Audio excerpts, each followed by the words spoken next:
Bismillahirrahmanirrahim. Alhamdulillahirabbil alamin.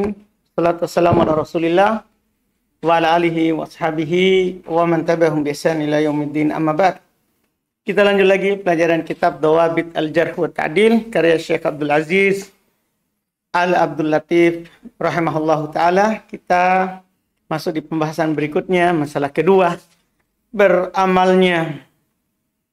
Kalau masalah pertama kan yaitu masalah yang diperselisihkan ini ya, dalam terhasilkan taufik rawi. Masalah pertama, kalau adil meriwayatkan dari seorang rawi, apakah itu ta'dilnya? Yang kedua sekarang adalah kalau si alim berfatwa atau beramal sesuai dengan hadits yang dhaif itu, yang diriwayatkan oleh seorang rawi, apakah itu tashihnya, ta'dilnya? Nah, ini kita akan dapat. Fadhol. Bismillahirrahmanirrahim. Qala al-muallif rahimahullahu taala, as-saniyah idza amila al-alimu aw afta ala wafqi haditsin fahal yu'tabaru dzalika tasihan lahu wa ta'dilan li rawihi. Kemudian yang kedua, jika seorang alim beramal atau berfatwa atas sesuai dengan suatu hadis, apakah hal tersebut dianggap sebagai bentuk pensohihan terhadap hadis tersebut atau ta'dil terhadap rawinya? Al-awwal, qala al-Khatib al-Baghdadi, idza amila al-alimu bi khabari man rawa anhu li ajlihi fa inna dzalika ta'dilun lahu yu'tamadu alaihi. Masyaallah. Yang pertama, berkata al-Khatib al-Baghdadi, jika seorang alim beramal dengan khabar terhadap orang-orang yang dia meriwayatkan darinya karena kepentingannya, karena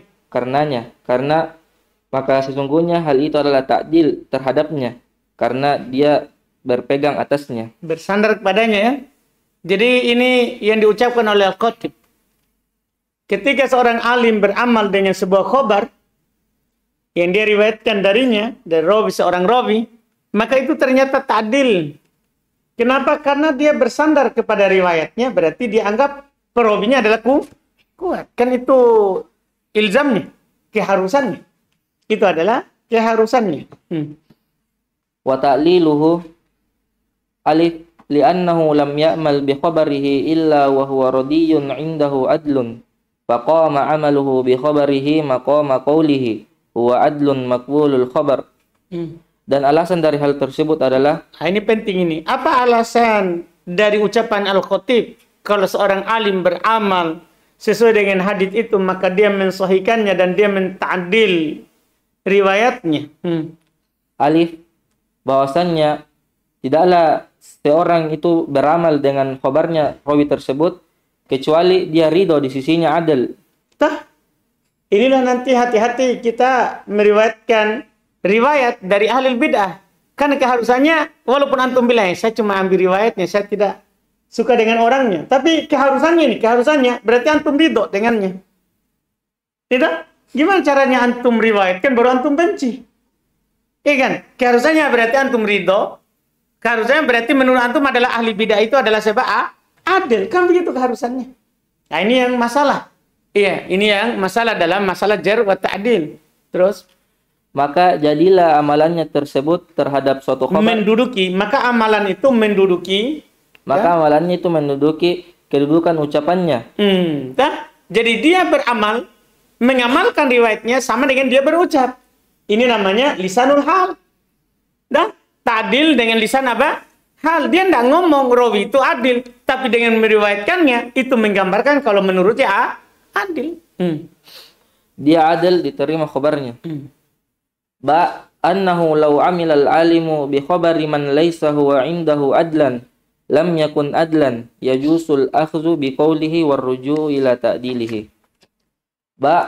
Bahwasannya jika seorang alim itu andai saja dia beramal dengan khabar yang tidak ada di sisinya adil, yang dia tidak adil di sisinya, maka rawi itu tidak menjadi adil. Boleh mengambil dengan ucapannya atau kembali kepada ta'dilnya. Li'annahu idza ihtamalat amanatuhu an ya'mala bi khabari man laysa bi adlin indah ihtamalat amanatuhu an yuzakkiya wa yu'addila man laysa bi adlin. Masya Allah. Karena sesungguhnya amanahnya itu ihtimal untuk dia beramal dengan khabar terhadap yang tidak ada adil di sisinya. Karena kemungkinan bahwa karena amanahnya dia beramal dengan khobar yang tidak adil, paham kan? Itu berarti di sisinya dia adil nanti, begitu kan? Kan dia ini orangnya beramanah. Amanah. Ketika dia meriwayatkan orang yang dari orang yang tidak adil, berarti, wah, kan orang amanah ini. Masa kita bilang dia meriwayatkan dari yang tidak adil? Kan begitu orang baca gerakannya. Terus? Maka amanahnya itu ihtimal untuk dia memberi tazkiyah dan ta'dil terhadap orang yang tidak adil. Kan begitu, nah? Karena sifat amanahnya dia itu menunjukkan apa? Dia sama dengan merekomendasi atau menyatakan adil orang yang tidak adil tadi. Itu kemungkinan. Ini ucapan dari Al-Khatib rahimahullahu ta'ala. Kita lihat lagi pendapat lain. As-sani qala Ibnu Shalah amalul alimi aw futiyahu ala wafqi haditsin laisa hukman minhu bi sihhati dzalikal hadis. Kemudian yang kedua, perkataan Ibnu Shalah, amalan seorang alim atau fatwanya terhadap yang sesuai dengan suatu hadis, maka itu bukanlah hukum darinya akan kesohihan hadis tersebut. Nah, kalau Ibnu Shalah bilang ketika amalannya sealim itu sama dengan hadis itu, bukan berarti kita langsung bilang apa? Oh, berarti dia sahih. Tanda ini tidak ada saling mengharuskan. Ini katanya Ibnu Shalah. Qala Ibnu Katsir wa fi hadza nadhar idza lam yakun fil babi ghairu dzalikal hadis aw ta'arrada lil ihtijaji bihi fi futyahu aw hukmihi aw ijtahada bihi 'inda al 'amali bi muqtadah. Berkata Ibnu Katsir, padanya ini perlu diteliti. Karena tidak terjadi pada bab ini selain jika tidak ada pada bab ini selain dari hadis itu, jadi butuh dilihat kembali. Misalnya begini, kan dia bilang, Ibnu Shalah bilang amalannya sesuai dengan hadis itu berarti dia sahih kan? Kita lihat dulu, jangan dimutlakan. Ucapan Ibnu Shalah ini, jika memang tidak ada hadis kecuali itu, betul. Tapi sebetulnya ada hadis lain. Ya kan? Bisa saja dia beramal dengan hadis yang sahih, kandungannya kita kira dia beramal dengan hadis itu, padahal tidak. Tapi jika tidak ada kecuali hadis itu, baru kita bilang, oh bisa saja dia sahihkan. Terus? Atau ia menghalangi untuk berhujjah dengannya pada fatwanya atau hukumnya. Atau ia menjadikan pendukung dengannya di sisi beramal dengan keharusannya. Bisa jadi, bisa jadi dia hanya sekedar memaparkan ya itu dalam berhujjah dengannya dalam fatwanya dan hukumnya, ya, atau dia hanya menjadikan itu sebagai pendukung saja, bukan dalil utama, hanya sebagai apa? Pendukung. Kan bisa saja, tidak apa-apa membawakan hadis dhaif hanya yang sahih maknanya. Ya, misalnya dalam kitab tauhid, dalam Bulughul Maram ada hadis dhaif dibawakan, iya kan? Tapi dhaif secara sanad, maknanya apa? Benar, sudah ada hadis yang sahih, sudah ada ayat yang menunjukkan makna itu. Dan dia bukan bawakan sebagai apa? Dalil asal. Iya. Wa qad nuqisha kalamu Ibnu Katsir bima yali. Alif annahu la yalzamu min kauni dzalikal babi laysa fihi ghairu hadzal hadis. Alla yakuna thamma dalilun akhar min ijma'in aw qiyasin. Fala'alla hunaka dalilan akhar wa inna masta'nasal alimu bil hadisi limuwafaqatihi lidzalikad dalil. Masyaallah. Dan telah dikritik ucapan Ibnu Katsir terhadap apa-apa yang berikut. Alif, bahwasannya tidak mengharuskan dari keberadaan bab itu, tidak ada padanya selain dari hadis ini. Ya, ini juga kan anggaplah. Dia bilang mungkin saja dikatakan begitu kalau tidak ada kecuali satu hadis. Nah, ucapan Ibnu Katsir itu enggak. Belum tentu. Walaupun hanya ada satu hadis, belum tentu juga dia beramal karena satu hadis itu. Bisa saja dia beramal dengan apa? Belum katakan. Untuk tidak adanya di sana dalil yang lain dari ijma' atau qiyas. Iya, bisa saja dia beramal bukan karena hadis itu. Bisa saja dia beramal karena apa? Ijma'. Atau bisa saja dia beramal karena apa? Qiyas. Sehingga kenapa hadis itu disebutkan? Hanya sekedar ada pendukung dari ijma'. Pendukung dari qiyas yang sahih.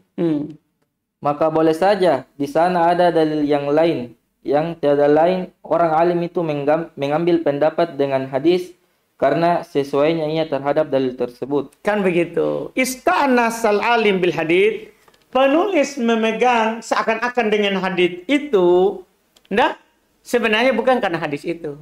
Itu karena hadis itu bersesuaian dengan dalil yang lain telah disepakati di sana. Sehingga hadis itu dibawakan hanya untuk menunjukkan apa? Kesepakatan yang disebutkan.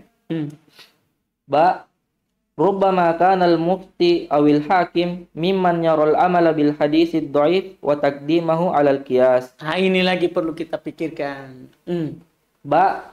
Terkadang seorang mufti atau hakim terhadap apa-apa yang termasuk orang yang berpendapat bahwasannya amalan dengan hadis dhaif, bahwasanya boleh beramal dengan hadis dhaif dan pengedepannya atas dan kias mendahulukannya atas kias. Kadang kan di sana ada pendapat, ada ulama yang berpendapat boleh beramal dengan hadis dhaif. Siapa tahu itu alim berpendapat boleh dia beramal dengan hadis dhaif daripada kias. Daripada apa? Kias tapi dhaif ya, bukan yang matru, bukan maudhu. Karena para ulama sebenarnya ada yang berpendapat boleh beramal dengan hadis dhaif fadhail al-amal. Tapi hadis dhaif bukan palsu. Hadis dhaif yang hadis su'ul hifdz. Hadis yang rendah dari tingkat sahih. Paham kan? Para ulama ada mengatakan boleh beramal dengannya dalam masalah apa? Dhail al-amal. Ketika menyebutkan amalan-amalan utama, boleh hadis dhaif dipakai. Ada di sana. Orang yang para ulama berpendapat seperti itu. Kita lihat dulu apakah dia memang termasuk orang yang berpendapat bolehnya beramal dengan hadis apa? Dhaif. Atau tidak. Jim wa rubbama kana amalul alimi bidzalikal hadis ihtiyatan minhu. Jim, terkadang amalan seorang alim terhadap hadis tersebut adalah bentuk hati-hati darinya. Bisa saja dia beramal dengan hadis dhaif itu bukan karena hadis dhaif itu adalah sahih, iya kan? Tapi karena apa? Karena belum berhati-hati sehingga belum beramal dengan hadis yang dianggap apa? Dhaif tadi. Ia dalam keadaan apa? Berhati-hati. Dalam keadaan berhati-hati. Iya. Ini yang disebutkan. Iya. Terus Wa yazharu li annahu la ta'arada baina qawlil khatib wa qawli ibn as-salah. Lianna al-khatib qad qayyada kalamahu biqaulihi man rawa anhu li ajli. Dan telah nampak atasku bahwasannya tidak ada pertentangan antara ucapan al-khatib dan ucapannya Ibnu Shalah. Sebenarnya tidak ada. Ini kembalinya ucapan Ibnu Shalah dan ucapan al-khatib itu satu. Kembalinya sama, Ji. Karena al-khatib mempersyaratkan dia beramal karena hadis itu. Kan begitu? Ibnu Shalah juga sama juga. Kalau dia beramal karena hadis itu dianggap apa? Tashih. Jadi tidak ada pertentangan antara Al-Khatib dan Ibnu Shalah dalam penukilan ini sebenarnya, karena masalah dalam membahasakannya saja. Terus yaitu khilaf lafzi, khilaf dalam lafaz. Karena Al-Khatib telah mengikat pada ucapannya dengan perkataannya siap terhadap orang-orang yang dia meriwayatkan darinya karenanya. Fal hukmu huna khassun bi hadisi rawin muayyanin bi khilafi kalam Ibnu Shalah haitsu wafaqal amalu hadisan ma. Maka hukumnya di sini tuh khusus dengan hadis rawi yang tertentu, berbeda dengan ucapannya Ibnu Shalah tatkala amalan itu sesuai dengan hadis apapun. Wa amma idza kana amalul alimi mukhalifan lil hadisi alladhi yarwihi fahal yu'tabaru dzalika qadhan fi sihhatihi aw jarhan fi rawihi. Lawannya nih. Kalau yang sebelumnya kan apakah amalan seorang alim bersesuaian dengan sebuah hadis itu tashih atau ta'dil? Sekarang lawannya. Apakah seorang alim menyelisih yang dia riwayatkan? Ada seorang alim, dia punya riwayat hadis. Kemudian amalannya menyelisih hadis itu. Apakah kita bilang berarti dia dhaif kan? Tanda? Apa kita bisa bilang begitu? Berarti dia apa? Anggap rawinya apa? Dhaif. Gimana ini? Apakah bisa kita pahami sebaliknya seperti yang tadi? atau tidak. Adapun jika amalan seorang alim itu menyelisihi terhadap hadis yang dia meriwayatkannya, apakah hal tersebut dianggap sebagai sesuatu yang mencacati pada sahihnya hadis tersebut atau jarah terhadap rawinya? Qala al-Khatibul Baghdadi, "Idza rawa rajulun an syaihin haditsan yaqtadi hukman minal ahkami falam ya'mal bihi, lam yakun dzalika jarhan minhu lisyekh." Masya Allah. Berkata Al-Khatib Al-Baghdadi, jika seorang rawi itu meriwayatkan dari seorang guru suatu hadis yang mengharuskan hukum dari hukum-hukum, kemudian dia tidak beramal dengannya, maka hal itu tidak menjadikan jarah darinya terhadap syekh tersebut. Nah, itu kata Al-Khatib. Jadi ketika dia tidak beramal dengan apa yang diriwayatkan, bukan berarti dia anggap gurunya tidak terpercaya. Tidak. Itu beda dengan yang tadi. Ini lain ini. Karena bisa saja nanti dia tidak beramal karena dia tidak mampu misalnya. Nah, dia tidak beramal. Mungkin siapa tahu dia melihat ada dalil yang lebih jelas. Macam-macam alasannya. Wa kadzalika qala Ibnu Shalah wa hakaza naqulu inna amal al-alimi aw futiyahu ala wafqi hadisin laisa hukman minhu bisihhati dzalikal hadis. Wa kadzalika mukhalafatuhu lil hadisi laisat qadhan minhu fi sihhatihi wala fi rawihi. Masyaallah. Demikian pula apa yang dikatakan oleh Ibnu Shalah. Demikianlah kami mengatakan bahwasannya amalan seorang alim atau fatwanya terhadap sesuai dengan suatu hadis itu bukanlah hukum darinya akan sahihnya hadis tersebut. Demikian pula terhadap apa-apa yang dia selisih terhadap suatu hadis itu bukanlah sesuatu yang mencacati darinya pada sahihnya hadis tersebut dan tidak pula pada rawinya. Ini ucapan pernyataan dari Ibnu Shalah untuk dua masalah ini. Jadi kesimpulan dari ucapan Ibnu Shalah, beramalnya alim sesuai dengan hadis sahih bukan berarti sesuai dengan hadis dhaif bukan berarti apa dia mensahihkannya. Sebaliknya, tidak beramalnya alim dengan hadis yang sahih bukan berarti dia mendoifkannya. Iya, kan banyak orang bilang, "Wah, Ustadzul tidak amalkan itu." Misal, contoh, berarti dia doifkan ya, padahal itu riwayat Muslim. Belum tentu. Dipahami kan? Belum tentu adalah langsung kita hukumi dengan melihat amalan si alim, langsung kita bilang dia doifkan atau dia sahihkan. Tidak. Itu yang diucapkan oleh Ibnu Shalah. Terus, wa talilu dzalik ihtimalu an yakuna al-alimu qad taraka al-amala bil khabari lima yali.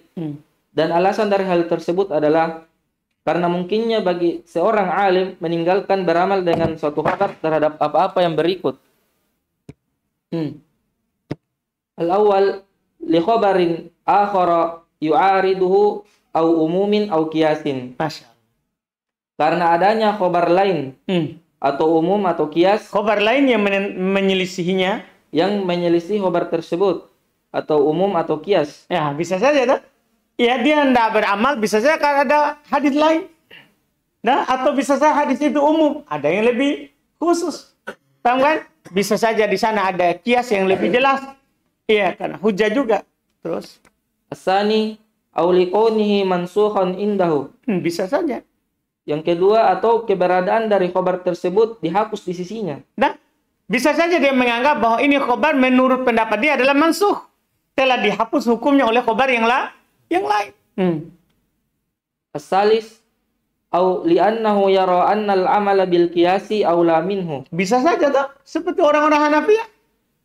Ya, mereka lebih kedepankan kias daripada nas yang tidak, maksudnya tidak terlalu jelas pendalilannya. Iya. Yang ketiga, bahwasannya dia itu tidak memandang bahwasannya beramal dengan kias itu lebih utama dari khobar tersebut. Makanya dia tinggalkan khobar, walaupun ini salah ya. Ini yang membuat pendapatnya lemah. Karena nas lebih muqaddam alal kias. Iya. Qala al-Khatib, wa idza ihtamala dzalika lam naj'alhu qadhan fi rawihi. Kan begitu. Itu langsung kesimpulannya. Terus berkata Al-Khatib, jika hal tersebut ihtimal, maka kita tidak menjadikannya sebagai sesuatu yang mencacati pada rawinya. Jelas dah? Selesai yang terkait dengan adalah. Selesai yang terkait dengan adalah. Jadi masalah adalah ini ada torikonya jumhur, ada torikonya selain Jumhur. Kalau jumhur, dua saja mereka. Torikonya dua saja. Yaitu kalau masyhur. Dan yang kedua, nasnya a'immah. Itu kalau jumhur. Ya itu lebih hati-hati itu. Kalau masyhur akan adalah, ya adalah itu. Dan karena masyhur menutupinya. Iya, terkenalnya. Yang kedua, terkait dengan penukilan a'immah. Karena itu tazkiyah dari a'immah. Penukilan jelas yang dibilang adil. Kan langsung itu. Nah, kemudian setelah itu yang diperselisihkan. Yang diperselisihkan. Belum sebutkan yang diperselisihkan masalah adalah dukuriyah dan hurriyah. Itu kan disebutkan. Kemudian belum ikutkan dua masalah. Itu apakah ketika rawi, apakah seorang alim berfatwa atau beramal sesuai dengan hadis dhaif itu adalah ta'dil untuk rawinya, tashih untuk hadisnya. Nah, lawannya, apakah kalau ada seorang syekh, seorang alim tidak beramal dengan sebuah hadis sahih, apakah itu adalah tad'if untuk hadis itu atau jarh untuk rawinya? Paham kan? Iya. Dan yang kita lihat dari apa yang diuraikan, iya, dua-duanya tidak harus. Karena bisa saja si alim beramal yang sesuai dengan hadis dhaif karena apa? Karena ada dalil lain. Nah, ada dalil lain. Demikian pula kalau dia tidak beramal dengan hadis sahih, bisa saja karena ada hadis dalil lain. Tahu kan? Tidak mengharuskan. Terus. Summa qala al-muallif ma yu'rafu bihi dhabtur rawi. Nah, ini dobatnya. Selesai adalahnya. Kalau ini dobatnya rawi. Apa yang dobat seorang rawi itu dikenal dengannya? Yu'rafu dhabtur rawi bi umurin hiya. Dobat seorang rawi itu dikenal dengan beberapa perkara. Di antaranya al-ula muqaranatu riwayatihi bi riwayatis siqati al-ma'rufina bid-dhabti wal itqan. Yang pertama, dekatnya riwayatnya dengan kita gandengkan, membandingkan. Digandengkannya riwayatnya dengan riwayat orang yang thiqah, yang dikenal dengan dobat dan mutkin. Nah, kan ada di sana orang sudah dikenal dengan dobat dan mutkinnya. Ketika ada seorang rawi, ini rawi dobat dan mutkin atau bagaimana? Kita coba gandengkan riwayatnya, apakah ada kesamaan atau ada dia menyelisih? Siapa tahu ada yang dia tambah. Nah, itu kan nanti jadi syad. Ya kan? Mungkar. Atau bagaimana? Kalau ada yang dia tambah, tidak ditambah oleh rawi yang thiqat dobat, nah, itu menunjukkan dia tidak dobat. Dia tidak dobat. Fa in kanat riwayatuhu muwafaqatan walau min haitsul ma'na li riwayatihim aw muwafaqatan laha fil aglab wal mukhalafata nadiratan fa huwa dhabitun wal mukhalafata nadiratun fahuwa dhabitun subtun sabtun fahuwa dhabitun sabtun. Adapun jika riwayatnya itu berkesesuaian walaupun dari sisi makna terhadap riwayat-riwayat mereka yang thiqat atau berkesesuaian pada riwayat mereka pada kebanyakannya atau perselisihannya itu penyelisihannya itu jarang, maka dia itu seorang yang dobat dan tetap. Paham kan? Jadi kalau riwayatnya adalah sesuai dengan riwayat-riwayatnya thiqah atau kebanyakannya sesuai, kesalahannya jarang, nah itu rawi yang dobat betul. Wa in kanat riwayatuhu katsiratal mukhalafati li riwayatihim fa huwa muhtallud dhabti la yahtajju bi hadisihi. Masya Allah. Adapun jika riwayatnya itu banyak menyelisih terhadap riwayat orang-orang yang thiqah, maka dobatnya itu tidak tetap. Maka dobatnya cacat. Tidak dijadikan berhujjah terhadap hadisnya. Nah, perhatikan itu. Jadi hadisnya adalah tidak dipakai apa berhujjah. Tanda banyak contoh ini, banyak sekali kalau contoh ini. Ya, ketika ada rawi menyelisih yang lebih kuat, tidak dipakai berdalil. Tidak dipakai apa? Berdalil. Lakinna idza kana lirrawi aslu kitabin sahihin wa qad iltazama bil ada'i minhu dunal i'timadi ala hifdhihi faqat qubilat riwayatuhu. Nah, ini yang dhabt sadr. Nah? Akan tetapi jika seorang rawi itu mempunyai asal kitab yang sahih dan dia mengharuskan pada penyampaiannya darinya itu. Jadi dia selalu bilang kalau saya sampaikan hadis dari kitab ini, dari tulisan. Dia itu mengharuskan tanpa bersandar atas hafalannya saja. Maka diterima riwayatnya. Nah, kalau ini diterima karena dia ada dobat kitabah. Qala al-Imam Syafi'i rahimahullahu taala, man kasura ghalatuhu minal muhadditsina wa lam yakun lahu aslu kitabin sahihin lam naqbal hadithahu. Nah, lihat ucapan dari Imam Syafi'i rahimahullah. Jadi kalau Imam Syafi'i juga tidak berdalil dengan hadis dhaif. Tidak berdalil dengan hadis dhaif. Berkata al-Imam Syafi'i rahimahullah taala, barang siapa yang kesalahannya itu banyak dari kalangan muhaddisin dan dia tidak mempunyai asal kitab yang sahih, maka kita tidak menerima hadisnya. Tanda ini cara pertama mengetahui apa? Dobatnya rawi. Cara pertama mengetahui dobatnya rawi dengan cara kita muqaranah dengan riwayat-riwayat yang thiqah. Cara kedua kita ambil besok itu insyaallah, imtihan rawi. Kita mengujinya dengan cara yang macam-macam. Kita cukupkan dulu. Subhanakallahumma hamdik, asyhadu an la ilaha illa anta, astaghfiruka.